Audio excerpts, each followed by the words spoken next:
Naglakaw-lakaw sa kalsada nga mingaw. Domingo manggudron niya. Ikapoy na ko sa ligid-ligid ba. Kung lakaw sa ube kay mag-exercise ko, mag-walking ko. Adyara, kung mo kay kauban, di maglakaw-lakaw kung ako ra isa. Kung asa ko ani maabot. Ingon to, akong kauban sa work naman siya. Pag-abot ni mo das unahan, di ko nakapadong sa simba. Di lagi. Wala lagi.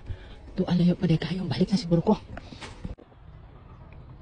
Ang ganda ng bulaklak. This is poinsettia.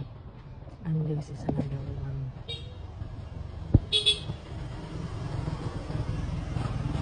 Ang bulaklak. Kit-kit ang muso kay kasaktiyon ko.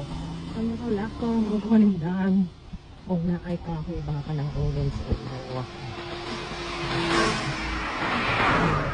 Pero kayo yung poinsettia. Umuwak din sa December, no?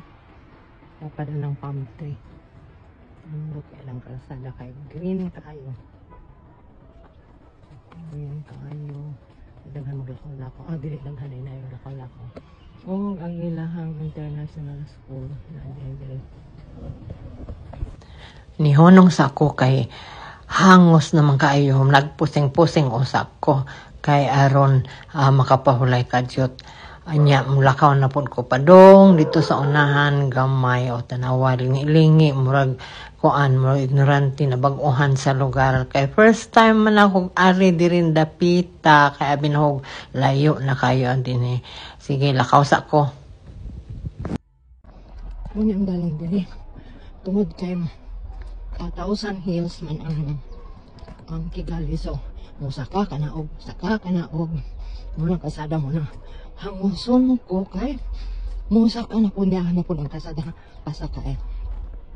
So musaka ko ani unya tanaw na ko kung unsa na ang lugar unya balik na lang siguro ko kung layo na kayo kunya wa ko nakita na tindahan so magpalit ko og saging bakit wala na ko ikaon-kaon og prutas bahalag saging na lang mahal kayong prutas dili manggol.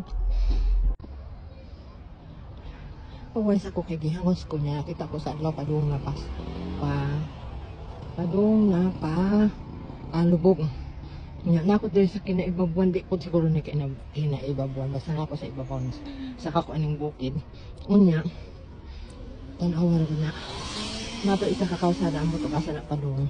Magtason ka na ako no padung dito kasi padung na dito sa akong atuan nga kanang grocery sa may simba. So layan na ako og dili gani malapos dito mobalik na lang kung agi kay